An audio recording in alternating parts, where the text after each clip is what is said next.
All right, welcome into Sports Spotlight. The first time for both of us here. Alex Eisman, joined by my buddy DeShawn Johnson. We are very excited to be doing this today, and it's pretty good timing because we got a cool event coming up at Door Financial Center tomorrow night. Salida Promotions, big time boxing. We got a card with a lot of local fighters, and we're gonna have a couple guests from who will be competing tomorrow. Rather, DeShawn, you wanna introduce our first one? Yeah. So as you mentioned, we're gonna have a couple guys on today. We're gonna start it off with no other than Joey Spencer. He's a Linden native. He's been boxing for a long time, and there he is. So let's go ahead and introduce him. Let's see how he's doing. Joey, what's going on, man? How are you? What's up, guys? Thanks for having me. Awesome. Well, I appreciate you taking the time again. I heard you just got done weighing in not too long ago. How are you feeling right now as you're kind of in the final countdown towards this fight? I'm feeling good. You know, it's always good. Being a fighter, it's always good getting through that last couple hours before the weigh-in and being able to finally weigh in and get your first bottle of hydration in you. And so I'm already feeling much better. You know, that last day of weight cut is definitely tough, but it's always nice to get it over with and get it through. And now it's time to focus on getting in the ring tomorrow night. Absolutely, Joe. You mentioned, kind of getting, focused in. We still got a bit away, about 14, 15 hours to go. But, just as you're in this last, really 12 hours as you really get into tomorrow's fight, how are you preparing? What is the last or the next 24 hours entail for you as you get prepared to get into the boxing ring? Yeah, when you go through 6 weeks of training camp every day, focused on your opponent and focused on training and bettering your skill set. For me personally, I come to the weight cut. Obviously your body goes through a lot of stress, making the weight and losing the 10, 15 pounds that you need to lose. And then so when I get done with the weight cut and I get done with the weigh-in, I really just try to clear my mind and focus on relaxation for the next 6-7 hours. Just focus on hydration, focus on eating and relaxing.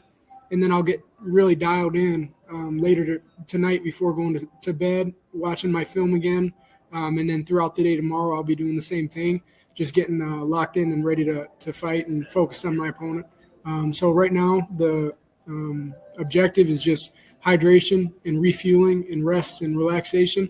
Then I get back locked in and dialed and ready to fight. Well, you're getting a co-main slot on an event very close to your hometown as a Linden native. What does that mean just to be able to represent this area of Michigan on the big stage? Yeah, it's awesome, man. I've been representing this area from the time that I turned pro when I was 17, all over the country. And now in my last 2 fights, I've been able to do it here, and I've been able to kind of enjoy it with the people that have been supporting me as I've been doing that, because the support from this area has just been humbling from the time that I turned pro, and they've been with me through thick and thin. So being able to be here and feel the energy in the arena when I fight is like next level for me. It's amazing. So I absolutely love it, and I'm looking forward to doing it again tomorrow night.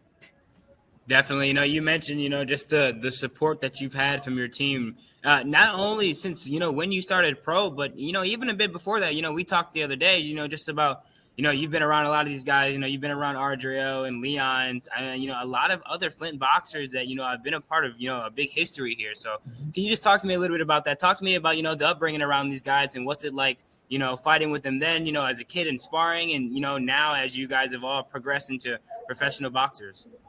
Yeah, it's an amazing full circle moment, and it wasn't promised for us all to be pros and moving along and moving up in the rankings, and that wasn't promised. There was a lot of guys that came up around us in this area who were extremely talented, and life circumstances took them away from the sport, and so to be able to be here, but then a few of us and more than a few of us to be here and working towards our goals and our dreams is a special thing. So to be able to see that up close and personal and be able to do it kind of side by side is a really special thing. And, a lot of us have families and kids, and, life has started to progress in that way. And we're just chasing our dreams. And and providing for our family. So it's a special thing to be able to do that while doing it in the sport that we love.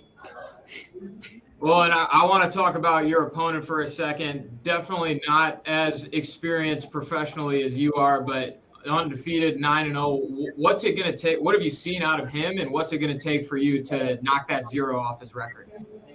Just go in there and be myself. Just be me, and I've got the skill set. I've got I believe I've got the tactical advantage to go in there and do what I need to do, which is win and hopefully get the knockout tomorrow night. I feel like I'm better in every area, so I'll be able to exploit a lot of his.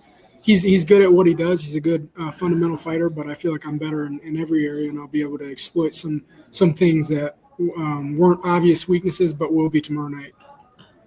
It's definitely looking like it's going to be, a huge and exciting event. Obviously, just you're co-mating, I want to get your opinion or kind of just what you're thinking, of course, of also, with Ardreal's fight. I'm sure, like you said, you guys have been close. Do you guys get to chat, about his opponent at all? Have you got the chance to see any of it? And just what do you think it might be, the outcome of that? Yeah, we were able to talk about our opponents at one point, but I haven't been able to see his opponent fight. But I know that they actually have very similar records, both of our opponents do. I'm sure that even though I haven't seen it, I'm sure that Rel's going to go out there and do what he needs to do and take care of business tomorrow night. He's got a big opportunity on the horizon once he does. So I know he's going in there super focused and ready to take this guy out. So I'm sure he'll do that.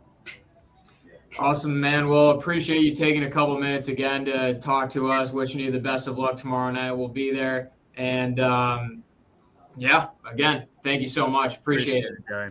You guys so much. I appreciate it too. Yep, for sure. All right. That was Joey Spencer. He's the co-main, and man, it's gonna be a lot of fun watching him fight. We're gonna have our main event coming up here in a couple minutes. Joining us, Ardreal Holmes.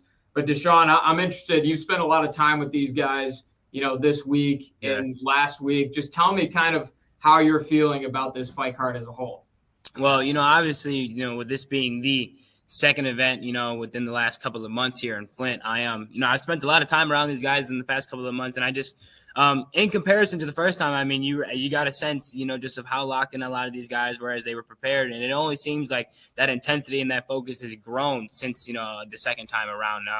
Like Joey mentioned, a lot of these guys are very close knitted, so they work out a lot together. They do a lot of these media workouts together, and you even heard that they discuss their opponents with each other a little bit. So I think that I feel really good just about some of the talent that's going to be once again exposed here in the Michigan area. As far when we look at it on our card, as far as the red corner, blue corner goes, not so much is known about exactly who's going to be coming in here on the blue corner, but as far as everyone that representing the Michigan area, it just looks like they're ready to go. Well, it looks like we got our next guest joining us right here, the headliner, Ardreal Holmes Jr. Appreciate you taking a couple minutes to chat with us about this fight. No problem. First question I got for you. Obviously, you headlined the last time that they had a card here at the Dorf Financial Center. What does it mean to you, one, to be able to headline it again, and two, play a part in bringing back a huge boxing event to Flint? Man, it's like an indescribable feeling, man. It feels great to be in this position. I'm just taking it one step at a time. I'm happy to be fighting in front of my people. A bunch of the guys I grew up with, the amateurs, man, we just prepare for a good show.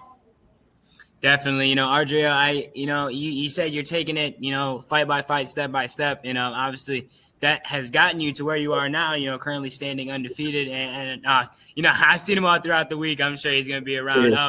But fight by fight, like you said, you've been handling it. And at this point, you're 16-0. And obviously we've, heard a little bit about what's at stake, going on with what can happen if you win this fight. So if you don't mind, could you just tell me a little bit about what is on the line here with the win on Thursday? I'll be in a title eliminator against Erickson Lubin next.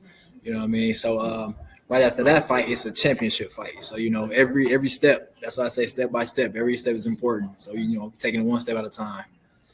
So, yep. So we should be a world champion by the end of next year. Right. And I just asked Joey about this. I know how difficult the weight cut and the weigh-ins are, being able to make it to that point. Now you're past it and kind of being able to rehydrate and refuel. How are you feeling during this kind of final stretch before you make the walk tomorrow? Oh, I'm feeling good. I'm feeling strong. Feel like but the hydration been really good, so I'm about to have a good show. And, Adria, I kind of talked to Joey about this as well. Obviously now that you're through with the weight cuts and everything, you've obviously had a lot of, we've been talking about out there the week, a lot of workouts, a lot of work and sweat and put into this grind that you're getting ready for tomorrow. So what does the next 24 hours look like for you, as you get ready for what obviously getting in the ring tomorrow? Is there going to be a lot of rest? Are you looking to just get relaxed and focused? Tell me a little bit about that. Oh, yeah. Just a bunch of rest, go home, just eat the foods I want, kick my feet up, relax, watch a lot of movies here and there, and just relax, man, just so I have all the energy I need for the fight. Well, and it sounds like you and a lot of these guys who are also fighting on this card have grown together as boxers, being from the same area and being able to represent this area on such a big stage. What does it mean just to be able to share these sorts of experiences with those guys? Oh, man, it's everything because, we used to be on amateur cards together. So, I'm sure everybody dreamed of fights like this. And now that it's actually a reality in our hometown, usually, our hometown, our home state, usually for these type of events, we got to go miles and miles away. So for it to be happening at home, man, it's beautiful. It's everything you wish for as a fighter. And, you mentioned, obviously, growing with a lot of these guys and fighting with them in the amateurs, it's obviously a big fight tomorrow for you, but along with you, there's a lot of pro debuts tomorrow and just a lot of continuations on with some of these guys. So tell me, besides yours, how are you feeling about a lot of these matchups tomorrow with a lot of the guys that obviously will be representing with your team? Oh, man, I can't wait. I'm excited. I like watching the fights before me because they kind of get me in a mode to fight. You know what I mean? Like Joey, DeVille, and Hunter. I can't wait to see these guys. I've been watching them for a long time, so yeah. And there's someone's losing their 0 tomorrow night. 2 undefeated guys. What's it going to take for you to be able to knock him off and take the 0 off his record? Just staying disciplined, listening to my corner. I got an excellent corner coach. I know he's going to come with a great game plan. And far as I just got to listen and just put my best foot forward, and the show will be mine.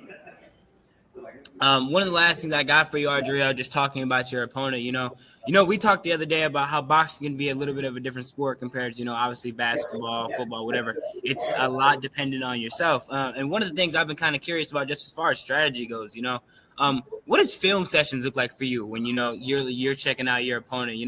I kind of get film sessions, basketball, baseball teams, whatever. You're trying to look at different aspects of a team game. So how does that look for you when you're kind of looking at one individual person? We kind of looking at things he do wrong, things he do right. The type of shape he's in. We kind of look at we looking him up and down. You know what I mean? So we just looking for anything, so we won't be surprised. So we just study for the test and handle it. And the last question I got for you is just, what's your message to the fans who will be either showing up to the Door Financial Center tomorrow night or watching on television at home? Man, just come on out, show some support, man. I appreciate everybody, in the lead up in my city, every city that's around, man. I just appreciate y'all, and y'all gonna have a world champion soon. So come on out. Ardrell Holmes Jr., appreciate you taking the time with us, headlining tomorrow night. Thanks for the time, Ardrell. Good luck tomorrow. Appreciate y'all. Good luck tomorrow, Ardrell. Thank you. Appreciate you. All right. It's got me fired up. Dude, I think it's going to be quite the event tomorrow. The first time around, we've seen a lot within that matchup, some crazy knockouts, a lot of deep fights. So I can only imagine this time, adding a couple more fights and, keeping it with the local people around here is just the intensity is going to be out of the building. Yeah. So again, doors open at 5:30. First fight starts at 6 p.m. Tickets, of course, still available. make sure you get them. You're not going to want to miss it for sure. With that, now it's time to look ahead even more to Friday briefly. We are doing our second high school hoop show of the high school basketball season. We're going to have 6 basketball games on the slate. Just want to make sure you guys keep an eye out for that. We'll be out and about Friday night catching some hoops, so it's going to be a lot of fun. Cannot wait. Absolutely cannot wait. Speaking of hoops, we have some pretty solid Big Ten college basketball going on right now. I guess, DeShawn, your teams, your Spartans are looking, both men's and women's, very good. Tell us, because it was kind of a rough start for the men's team in particular. You know, they lost a couple games early on, but it feels like they've really started to hit a groove now in these last couple games. What are you seeing that's kind of changed for them? Well, the very first thing that I think you kind of come to recognize with this Michigan State squad is just that there's quite a few new guys coming into the program, not as many veterans as they had on the team last year. Obviously, you take a couple of those guys like Carson Cooper and Jaden Akins, and I mean even Jackson Kohler to come into this season as now some of the seasoned veterans, but it's a little bit of a new team, even though you do see some familiar faces. So I think that Tom Izzo, he's kind of always kept a strict game plan with his guys, and I think that it just took a little bit of time for them to kind of get into the full motion. We've seen them go play in Maui, and we've seen an early loss to a Memphis team that is really good. They've had some other really great games and playing against other teams, and then obviously losing to, at the time, the number 1 ranked team in the country, Kansas. There's some big matchups for the Spartans that they've lost so far. Other than that, I mean, an 8-2 record to start the season, 2-0 within the Big Ten. I think these guys are kind of just starting to put it together. You've got, like I said, some new faces coming in. You see the return of Jeremy Fears Jr. He's out there being a floor general for the team, kind of helping move things around. Trey Holloman has really stepped into his role as a scorer. So, like I said, just all around, this team has really started to find themselves, and I think that'll only progress as we continue to go. Well, and they have a couple days off before their next game, a little bit of a break. Just how are you feeling going into this next one? Every year, the Oakland game at LCA, it's always been a fun game. And obviously, maybe in years before, people might have taken it a little bit more lightly. But, definitely don't want the Spartans to go into this game forgetting, what we've seen from Oakland, within the NCAA tournament last year. Obviously, not everybody on that squad replenished there, but I feel good about the Spartans, matchup going into this game. Just like I said, you don't want them to take it lightly or anything. And they've got, still another 6 days before they have to go into that matchup. So they're getting well rested. I'm sure Tom Izzo and his guys are cooking up a game plan, getting all the film in on Oakland. So I feel great about the matchup. Well, and down the road in Ann Arbor, Michigan, not in Ann Arbor yesterday, but they were out in Madison Square Garden last night playing against the Coach Cal-led Arkansas Razorbacks. Still sounds a little weird to say. And after a really good 8-1 start to the season, they fell a little short. And this has been the problem for them all season in these games is turnovers. Mm-hmm. And they're obviously a new team, overhauled roster, new coach, new sort of system that they're trying to implement at Michigan. But the turnovers cost them this time. They had a really good first half and the turnover bug bit them in the second, and they got down too much and weren't able ultimately to pull off the comeback, even though it was a really good effort. The talent is for sure there on this team. I think if you've watched them play, you've seen that there are flashes that if they can just kind of mesh together and start being on the same page about some of these, fast breaks and a lot of motion and all that, like it doesn't happen overnight. But it's promising for sure to see what they've done up to this point while not having all that much time playing together as a unit. Right.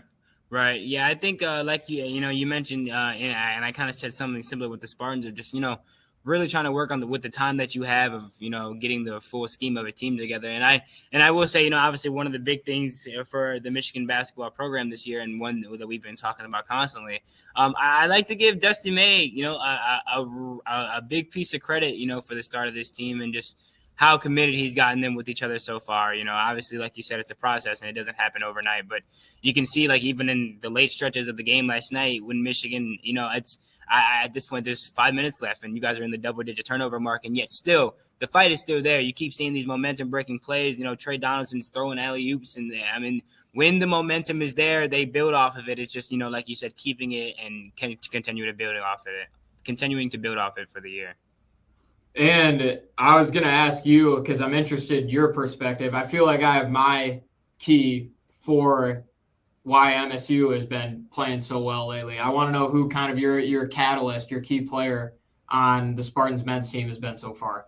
Well, like I said earlier, it's been a little bit of, I feel like we've been seeing the introduction of a couple of different players that maybe haven't been so much of a highlight before. I just like to mention, like Trey Holloman, he's been shooting exponentially well from behind the arc, but I think I'd still have to give it up to, one of these veteran guys, and Jaden Akins. He's been playing out of his mind, and I think that it's a given, knowing that he's going to be one of the main veteran players on the squad. He's obviously one of the top scorers last year, playing with so many different Michigan State guards that we lost. We're losing AJ Hoggard and Tyson Walker, but Jaden was there. He got to learn a lot about the pace, the way that this game is played here at Michigan State, and obviously he's a shooter. That's what he does. He's a high volume shooter. So I think he's really been finding himself this year. There's been and we've seen little spats of games where he might not be able to find the bottom of the bucket, but I think that's when he becomes a more leader for this team, and where he works on getting it to someone else, or he's working on becoming a facilitator rather than a shooter. But at the end of the day, I think that his game is the strongest when he's knocking down shots and when he's feeling confident about his shot. Well, I was going to say, I think the X factor right now might be Jace Richardson. Jace. He's been hooping. Jace, coming and the impact that he's been able to immediately bring to this team. We talked to him earlier in the year, and he was just talking about, getting used to kind of what it's like fresh out of, being out of high school. But he's been able to he's been able to just kind of show that he's, quickly adjusting to what this team not only needs, but, what's going to be continued to work for them in the future. I think that, we still have a lot to see from him. He's a young guy. So, that there's multiple guys that I think that have been adding their own impact in many ways. Like, taking a look back at some of these wins over the season, or just, some of the different games that we've had, we've seen Frankie Fiddler. He's come in, and I think that while we still haven't seen everything that maybe we were looking for in the preseason for him, he's coming in his game in a big way. Late game situations, he's been able to take over when they need him and just try and be out there. Tom is running a little bit of an offensive defensive scheme. So Frankie Fiddler's come in. He's played really good. As you said, Jace, I just like the coming in, Denver, Colorado freshman. He's been pretty good for a young guy. And so I want to continue to see the cycling of these guys get in here. Another guy that I mentioned in Trey Holloman, he is not super new, but yet new to this position that he's in now of being a main key piece of this team. So we'll just keep cycling him in. And, I cannot wait to see as we get into more Big Ten play. We've already opened it up a little bit, but just to see how this team really pans out. Yeah, Trey definitely seeing elevated minutes this year compared to seasons past, and he's delivered. The other guy that came to my mind before we kind of shift back over to the Michigan side of things is Jackson Kohler. I remember when we talked to him at Media Day, and it was all about rebounding. Yeah. It was all about rebounding and how much of an issue it was that last year, and how he took that personally going into this year. And I think you can just see the improvements in that aspect of his game as well. Jackson Kohler, he's a workhorse, man. Just a quick thing on him. Seeing him throughout the last couple of years, he's obviously been dealing with injuries, and you can just see the want on his face to be able to do as much as he can for this team. So like you said, when we talked to him on Media Day, and, you could just see how serious he was about being committed to crashing the boards for this team, because it was a big issue last year, and, it's panned out differently for them this year, but that is through the effort of people like Jackson and Carson, really going in, getting it, making their presence being felt down low.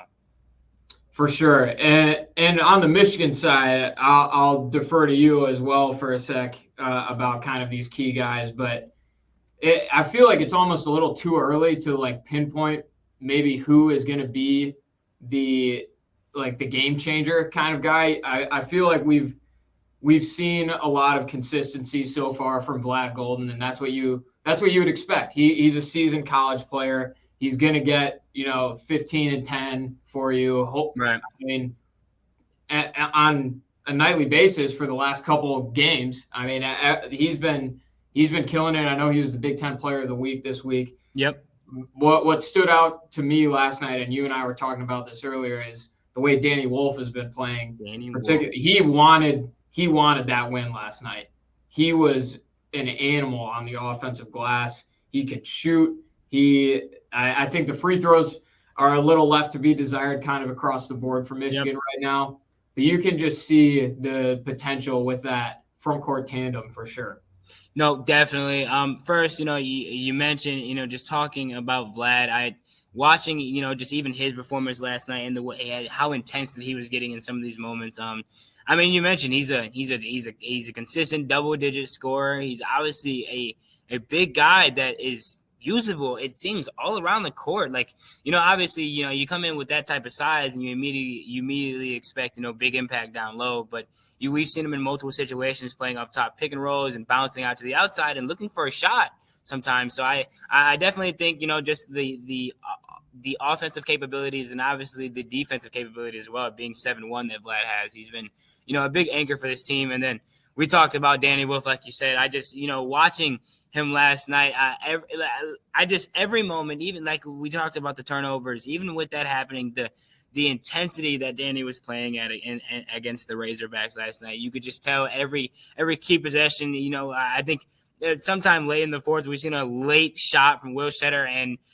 I mean, Wolf is right there. He's got him by the shoulder and he's hyping him up. The shot's been made. They're going into the timeout, and this is the momentum breaks that I talked about that they have just been building off of. I feel like one more key person that like I agree that it's too early to tell, but just one person that especially being a green guy that you see that you definitely, you get worried when he gets into that zone of, scoring, whether he's trying to get to the bucket or kind of put up a quick shot. But Trey Donaldson, I think seeing that when he gets hot, he can be a dangerous weapon. The turnovers may have got the best of not just him, but the team last night. It's hard as a point guard, even as a 1-2 guard, to kind of, deal when there's it's a high turnover game. You can't help but kind of get discouraged a little bit, but I mean, like when he gets into his modes, it just seems like he can be a lethal scorer. Yeah, well, he's what we've seen so far. That guy has no fear of attacking the basket, and that's someone you need on your team for sure from that guard spot. Before we briefly talk about the women's teams too, because they've also been balling. Will Cheddar, you mentioned him a little earlier. That's the guy when we were talking to Dusty May.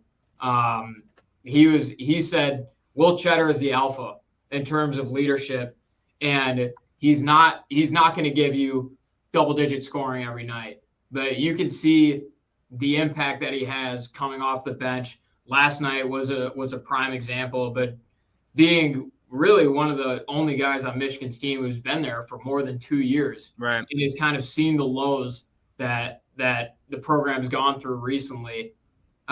Just being able to have someone on like that on your team is really key. And I think he's the glue guy. He's going to help bring everyone together as this season progresses. And so it'll be exciting to see how things kind of play out for both teams. Definitely. I cannot wait for that first matchup at Chrysler, though. That is going to be fun. That's going to be must-see television right there. Absolutely. I don't even have to look. I guarantee it's a Big Ten game. Like, I mean, how the intensity gets between these two rivalries, and it's obviously going to be a little bit of a personal fun thing for me and you as well. So I am super excited for when that game happens. What's the date on that game? I don't have it off the top here. Maybe I'll look it up. I know it's a Friday night. It is January 25th? January 25th. Yes, January 25th in Yep. Ann Arbor. It's going Yep. to be a big matchup. Oh, no. I'm sorry. That's actually, it might be the 24th because that's women's basketball that they play against each other, which we'll have to get into that and just how fun that would be itself. Yeah, for sure. Well, I mean, you were on the beat for the women's team, correct? Last year? Yes, I So was. I'm sure you have a lot of thoughts about just the amazing start that they've had to this year. Oh, well, yeah, obviously, like you mentioned, I've done a lot of work with the Michigan State women's basketball team, and yet seeing what they've been able to produce this year has just been kind of mind-blowing. I mean, an undefeated start, and we've seen hot starts from the Michigan State women's basketball team before. If I remember correctly, they started off 5-0 last year, but this has been a historical start for this team. It's quite frankly the best start they've ever had in program history. After defeating DePaul just this last weekend, an 89-61 victory, I mind you. Michigan State has just been on fire. They've been routing opponents, and it's somewhat of a similar story that you see from the men's, and yet it's, we've seen these results of both of these teams being where they are right now. You've got returning faces from last year. Last year was really when Michigan State's women's basketball really seen a big turnaround. Obviously, you had the start of the Freilich era. Coach Robin Freilich, she has she's been able to turn this squad completely around after some disappointing ends just a couple of years ago. Julia Ayrault has been, a big team leader for the squad. She was last year as well, led the team in scoring, led the team in rebounding, and she's been doing the same again this year. I mean, she currently right now, she is one of the two, I believe. Nope, she leads the team right now, currently with 191 points. She's averaging 23, right under 24 a game, and she's just been killing it. And then this is where a little bit of a surprise, and somewhere I was mentioning the guys' team is just then you got a little bit of a new face that's taken lead here for the program. Grace Van Sluten, she's been off the charts this year as well, especially for a first-timer. She's right below Julia at 174 points on the season. She's averaging right around 21 points a game. It's just, you got those two coming in a tandem, and it's been really fun to watch so far because then last year we've also seen the growth of point guard Theron Halleck, who has had to really step in and kind of fill a spot where Mo Joyner was last year, obviously losing her. We're not losing as many guys as the men's team, but still being able to retain kind of what they set forth last year. As I said, Robin Freilich came in last year, and she set a completely new mindset for this team. We've seen them make it we've seen them make it to the tournament, and obviously lose in a little bit of a heartbreaking fashion. But I think that was just the start to what we're seeing now. I believe AP25 has them ranked at 17th. And it's just, I think they only have an opportunity to move up from here. They got a big game ahead of them coming up against Iowa, and we talked a little bit about it before the show. I feel a lot more comfortable with this matchup against Iowa, hoping that we can get the best of them this time around. Obviously, having to deal with Caitlin Clark the last few years, so just excited for the team. Just a little pain in the side, right? It hurts because every game since I've been on the beat or when I was on the beat, close games. None of those games lost by more than 4 points against Caitlin Clark, and yet every time it's almost the same thing. These close games with her, and obviously she's not in college ball no more, but you can't help but think she's going to make some crazy shot, and evidently she did it a lot of the time, so hopefully we can get the best of the Hawkeyes this time around, and I definitely think that we can. The girls have been on a route, and I can't wait to continue to see them do it. For sure. Well, in completing our sweep of ranked college teams between Michigan and MSU are the Michigan Lady Wolverines, the women's basketball team. It's kind of a surprise to see how good they are, and you saw it from the first game. South Carolina, undefeated last season, defending champs, knocked off Caitlin Clark, and yes, I know they lost some big pieces. Cardoso obviously was a top 3 pick in the WNBA draft, but right. Dawn Staley has a absolute program, a well-oiled machine down there in South Carolina, and being able to go toe-to-toe with them first game of the season, that's impressive. And we've seen the results since then. They haven't lost. Like you were giving credit, I got to give credit to KBA for kind of making Michigan, since she's been here, making the Wolverines just a little like someone you have to think about, because in women's basketball, you have your blue bloods established every year. I feel like there's a little more variation in the men's side and which teams could win it. But women's basketball, you know exactly who it's going to be. It's going to be LSU. It's going to be UConn. It's going to be South Carolina, Baylor for a long time. Right. And now seeing Michigan and Michigan State kind of just start to break it, and Iowa obviously recently, as we talked about, but being pains for these storied programs has been really impressive. And Michigan's got it done because they have some freshmen, Swords in particular. Swords and Olsen are they're hooping right now. They're lighting it up. They're hooping right now. And that's another thing I was going to talk about is I never grew up with Michigan women's basketball having these kind of prodigy basketball players, and seeing what Hillman did the last few years. Now she's in the WNBA. I feel like that kind of opened the door to see like some real elite talent come into Michigan. And that's exactly what Swords is. Olsen's great. You got the leadership with Hobbs. Like they're firing on all cylinders. They got the first Big Ten win on Sunday. I think it was Sunday. Yeah, it was Sunday against Northwestern. And that one, they got punched in the mouth a little bit. Right. They had to battle back in that fourth quarter, and they were able to dig deep against the Wildcats and pick up a gritty dub. As we love grit here. We're in Michigan. We love grit. But absolutely. I think the future for not just the women's teams, for all four of these teams, is obviously going to be, it's going to hone in on Big Ten play. For both sides of the ball, men's and women's. The Big Ten, while as far as men's side go, I think there's been talk about the SEC making a big statement this year about where they are with basketball prowess. But the Big Ten has always been a great league for basketball on both sides of the ball. It's going to be tough. It's going to be physical.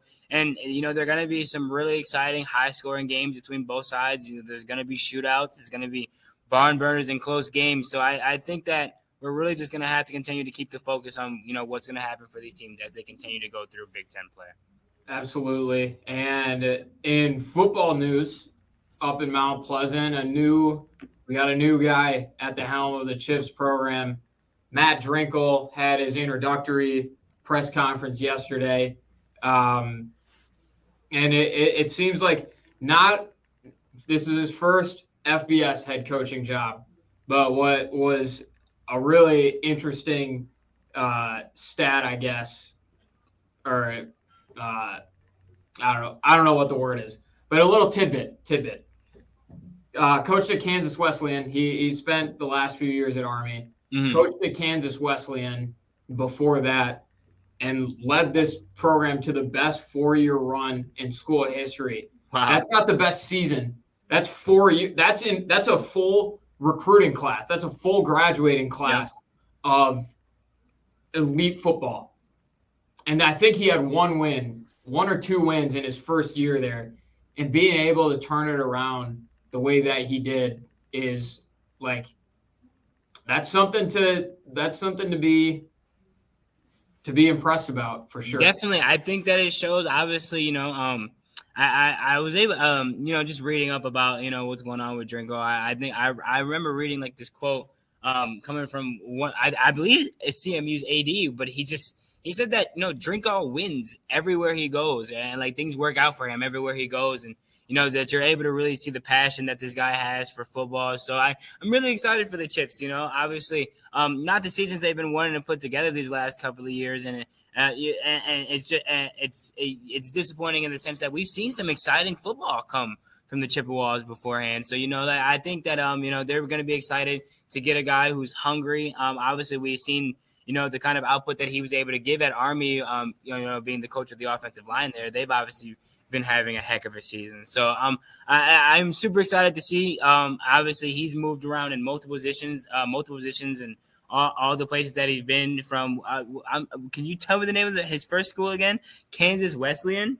That wasn't his first school. That was his first, that was his previous head coaching job. Head coaching job. Okay, so Yeah. we've seen that he's obviously filled out some head coaching spots at the NAIA level, of course, but still, nonetheless, you said the 4-year streak is something of its own, and then we've seen that he's worked at multiple positions within Army. So I think this guy, I mean, he's committed. He's a student and a fan of the game. So I think the Chippewas obviously got them a great coach, for the program for the next couple of years. For sure. And before we move on from that, a guy familiar with the Midwest too. He's from Iowa, right? Played at Iowa, got his first gig as a student coach for the Hawkeyes.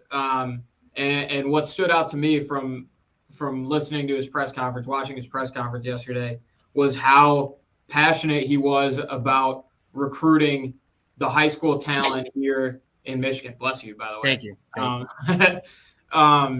That stood out to me because, you and I, every week we're out there watching really good football players compete on Friday nights. And that stuck with me a lot, just seeing how excited and how intentional he was about bringing local talent to CMU.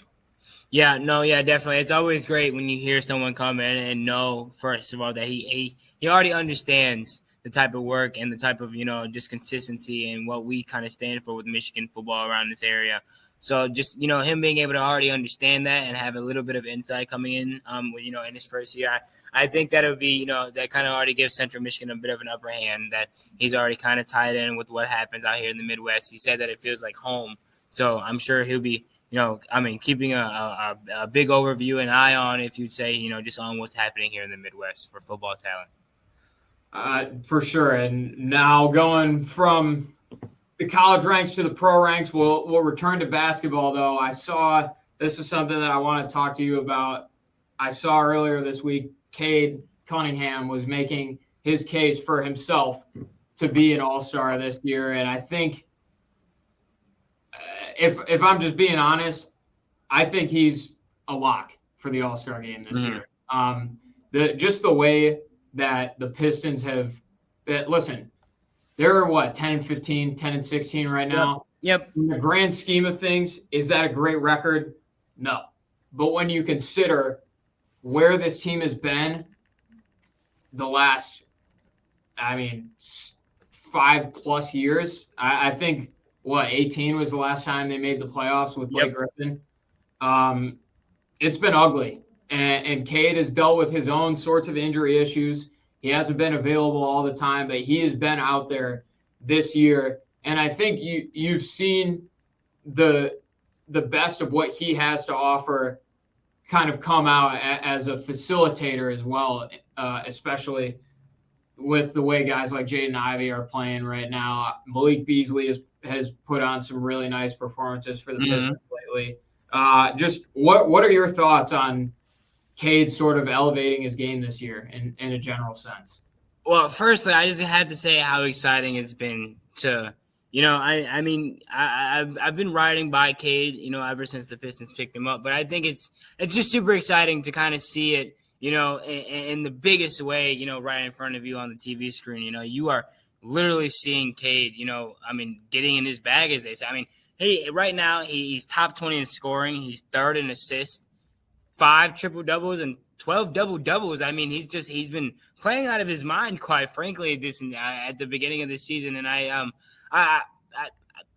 have to agree with you in that I think that he definitely deserves a spot. It should potentially be locking up a spot to be in the All-Star game this year and just represent, kind of what's going on around here. As you said, not the best start to the season, but even so, the Pistons have had some impressive wins. Most recently, winning at the Garden against a New York Knicks team that has been playing very well so far in the season, and obviously has a lot of they have a lot of implications on their season as to where they can go going off what they did last year. So the Pistons obviously as a team, as an organization, it's still a lot of work, but Cade is right there every step of the way, and I think that's great to see for maybe some of the doubters that we've been having recently.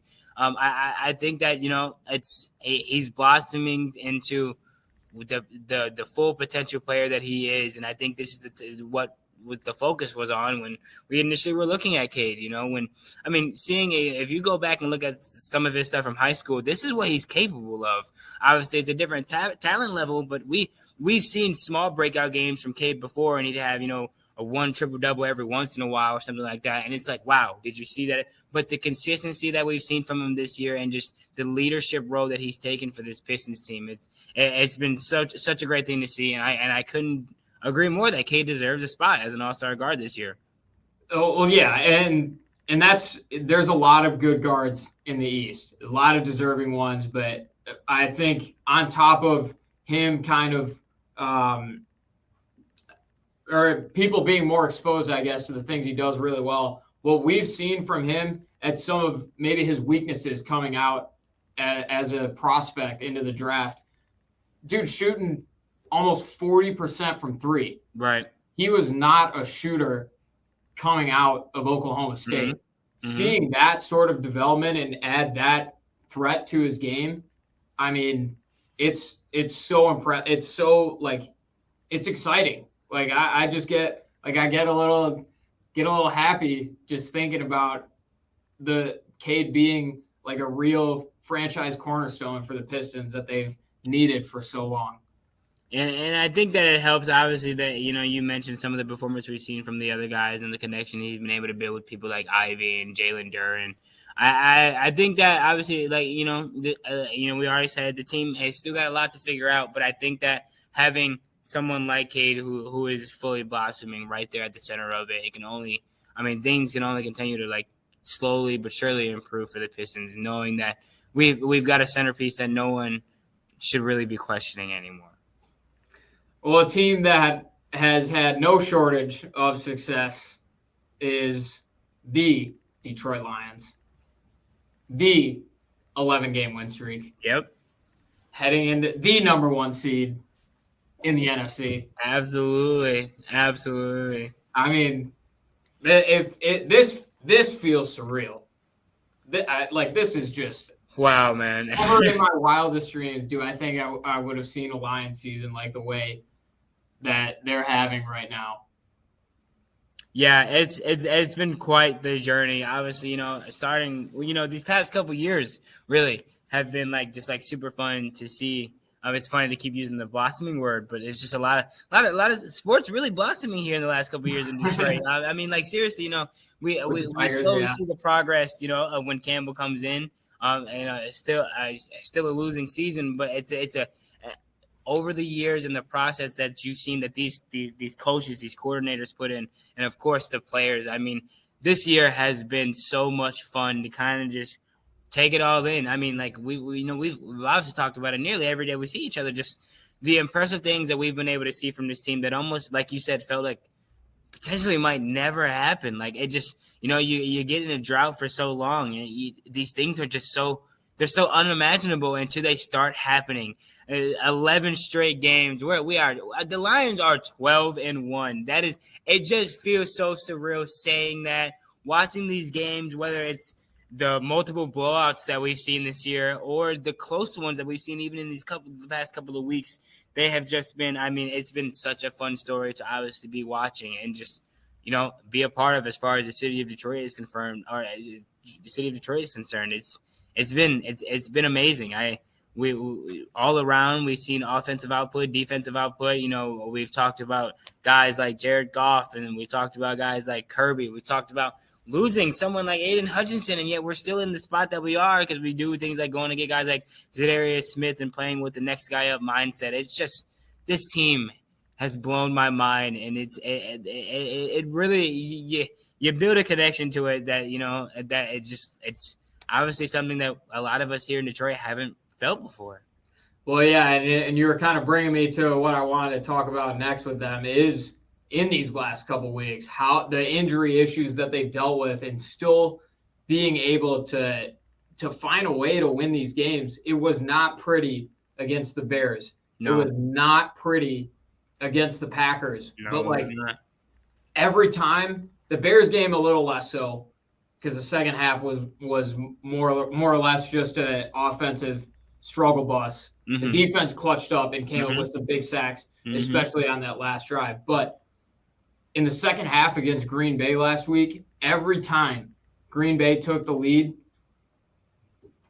touchdown drive to respond. Yeah. And I mean, and the fourth down calls are their own thing too. I mean, that's just patented Dan Campbell. He trusts his guys, and from listening, all right, you want to say something? I just want to ask you something. I seen it, I think this morning, and I want to get your take on it. So, have you got the chance to see the mic'd up video of Dan Campbell and Jared Goff with the fourth down situation last week? I've not. Wow. What I saw Richard Sherman, they were all there. They were actually in Ford Field. The entire crew was there. And he told a little bit of a great story, and they got it all on camera. And I seen it this morning, and I think it's so cool to talk about, just talking about Dan Campbell and the fourth downs and everything. So Dan Campbell initially, like, you can see him, you can read his lips, whatever. I know lip reading has become a thing this year in sports, but he clearly says, we're going to kick it. We're kicking it. He wants to kick it. And you see just Jared Goff, he snaps his chin guard off, and he is upset. He wants to go for it. He sends a message over to Dan Campbell. They're right next to each other, and Dan Campbell just, you want to go for it? F it, we're going for it. And obviously to see what happened, it was such a cool moment, because obviously everyone's obviously kept the conversation and eye on Dan Campbell's fourth down decisions, but I think that the way that the Lions are using it as it's who we are. It's who we are, and there is a bit of a nuance to how we do it. But a lot of the times, we're a four-down team, and that's an extra down for us to get. Whether it's trying to keep a game alive, keep a drive alive, or go score, which we've seen. We've seen all those instances of get the fourth down last week to keep the game alive. Multiple fourth down attempts last week to score, and then in other situations, just obviously keeping the game alive, or trying to make a possession when we need it. It is who we are, and it's become a thing not just with Dan Campbell, but with this team, and I think everybody on this Lions team has fully embraced who we are. Absolutely, and they need to keep doing it for the rest of this season. Big game coming up on Sunday with Buffalo, and as good of a year as it's been for the Lions, it's been historic for the division, man. Like, yep.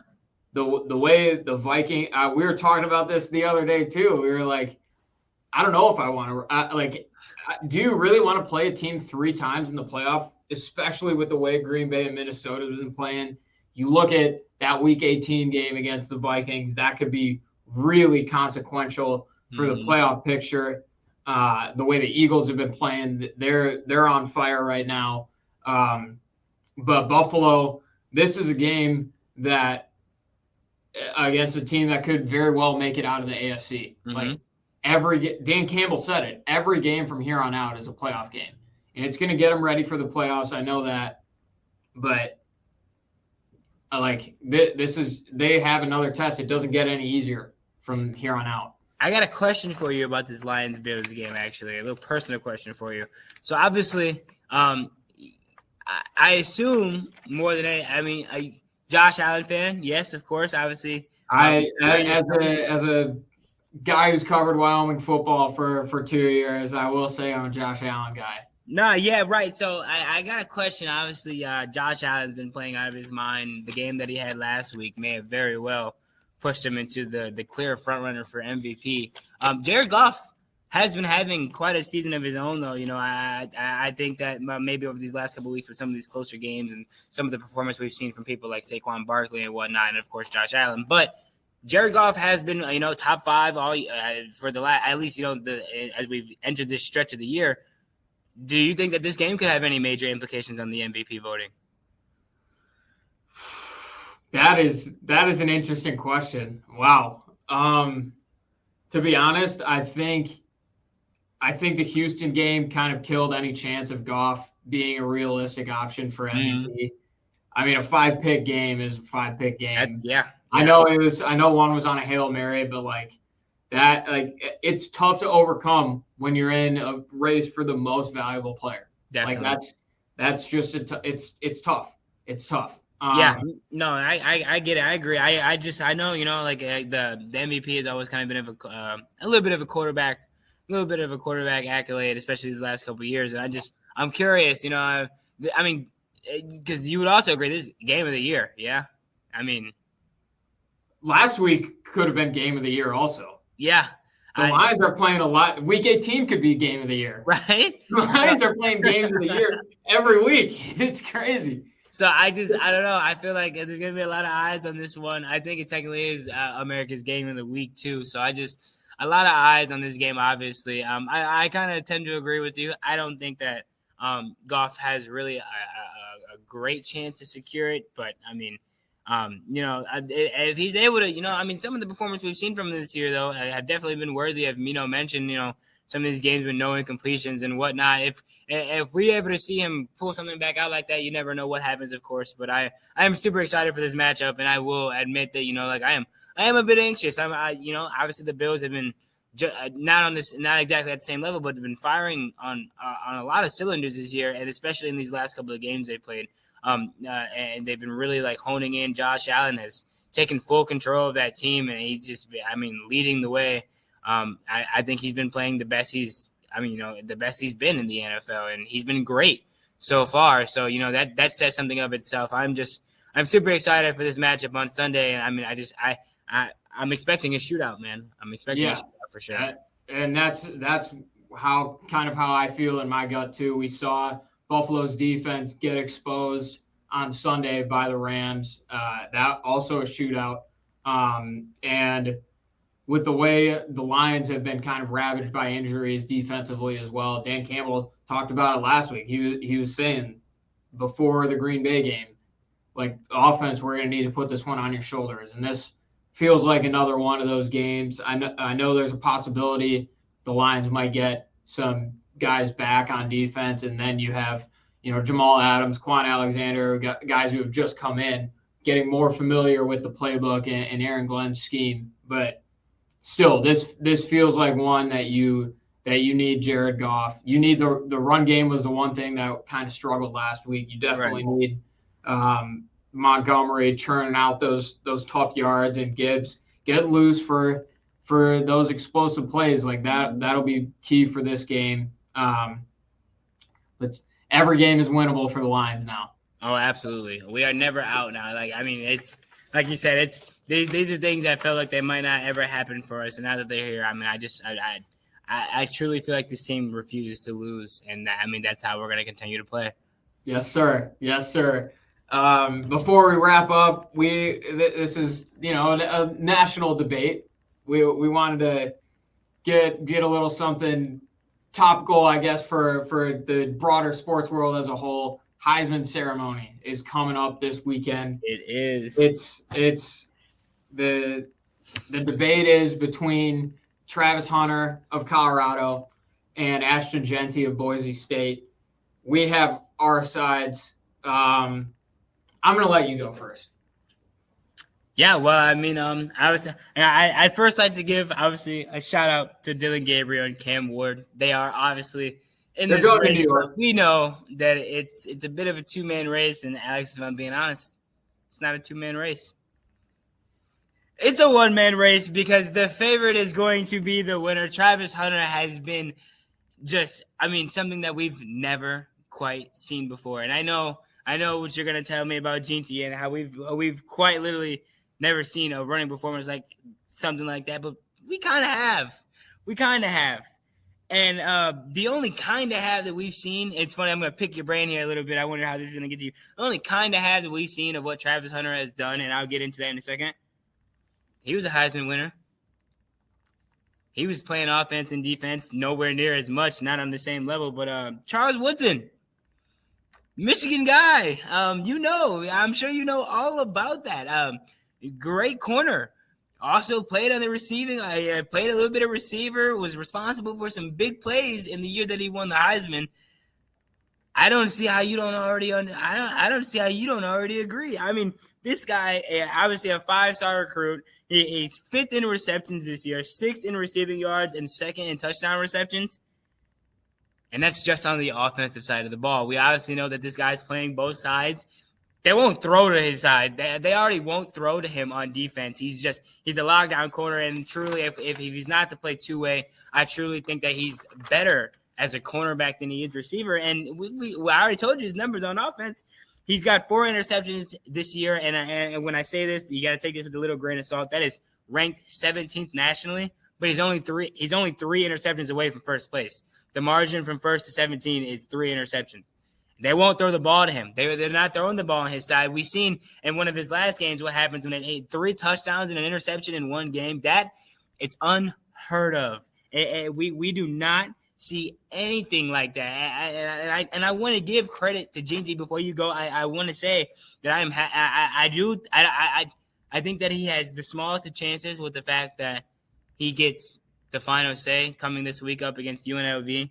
But I'll let you lay it out. Tell me why you think it's just so surely Ashton Ginty and not Travis. I'm going to preface what I'm saying by I am predicting that Travis Hunter is going to win it. This is about who is deserving of it. Okay. I as much as I don't like it, like I think that's just the reality is that I think Travis Hunter is going to win it. But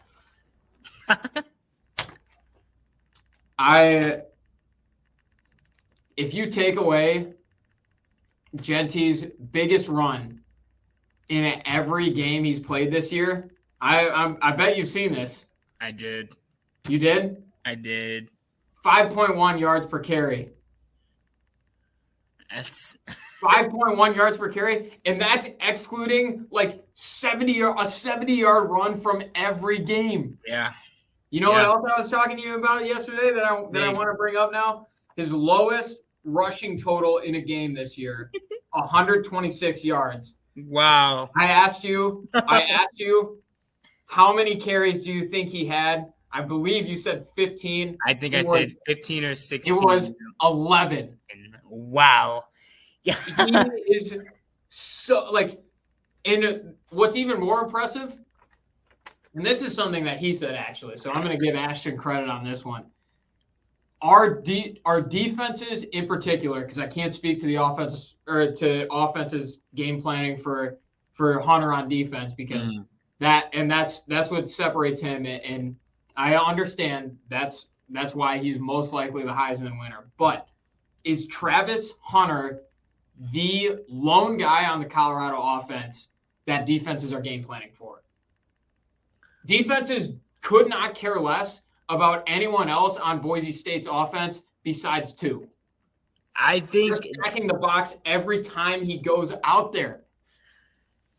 Travis Hunter may I almost want to say yes, but I mean the only reason I can't is because Colorado's got weapons. They got a great quarterback. There's 2 studs with Shedeur and Jimmy Horn Jr. there as well. It's hard not to game plan around those guys too. But I hear you. And GT. I mean, he's been amazing. Seeing the stuff from him this year, and just honestly, how diabolical the man looks in the backfield, standing there like Mike Myers, and then he still comes and tears you for 160 a game. At the bare minimum, I totally am giving him the credit. But one of the things I think we talked about yesterday is just that I don't want to try and treat I'm not exactly all for the special treatment. And we talked about stuff like awards, like an MVP and sometimes Heisman becoming quarterback awards. I don't want things to become special to position. However, the two-way performance of this guy this year, if he was mediocre at either one, then I would throw it away. But it's not that. He is a clear top-tier talent in both the spots, and I would give you that he may not be the best at either one. But I think if he was to take his focus away from the other one and put it strictly into, if he stopped trying to be a receiver and solely works on being a corner, I already think he's a great corner. But I think that it would only enhance his game and vice versa, corner to receiver. He's second this year in touchdown receptions. I believe he had. I wrote it down here. No, I'm sorry. He's second in touchdown receptions with 14, and then just fifth in receptions in general with 92. I think that if this guy wasn't playing every snap, almost literally, I think that he would only be able to showcase his talent a bit more. And like I said, if two-way players become more common in the future, then maybe I'm wrong. But until I see that, Travis Hunter, man, he's a stud. Listen, you were getting into some hypotheticals there.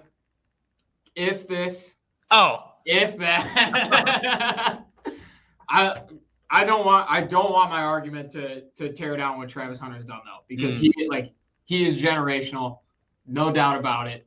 Ashton Genty is a generational running back. Yep. The guy could set.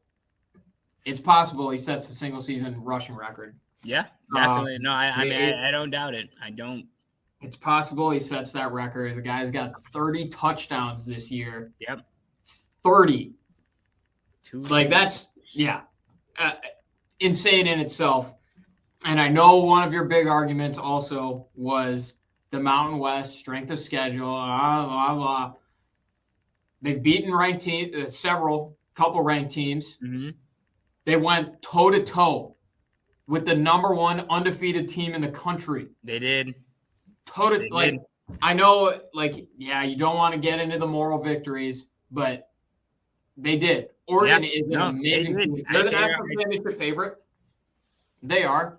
And my last argument is not as much about the individual statistics as it is Boise State is 12-1. They're the 3 seed and have a playoff bye. What's Colorado doing? 20th. I don't disagree. I think that it's a little different of a precedent, like you said, with some of the Mountain West stuff and Colorado. This is a whole different conversation, but I do think that they are built around those same 3 players that I mentioned earlier as being their best guys there. That is a team built around 3 skill players, which I don't always think is the easiest thing to do. Linemen, shout out to the linemen out there. You guys are important, truly. So I don't disagree with that, but going back to the strength of schedule stuff and stuff like that, I think that what we've seen so far from what Travis Hunter has been able to do against some of these other guys, it's just, I don't know, man. I can't see it any other way. I think he's close, but close second to clear first. Clear first is crazy. Obviously, neither of us are budging on these positions, but at least wanted to give you guys a little bit of debate, talk show-esque kind of deal when we with the Heisman ceremony coming up this weekend. But excited to watch Boise in the playoff, and so I think that's it. We'll see you guys next week. Awesome. Can't wait for it.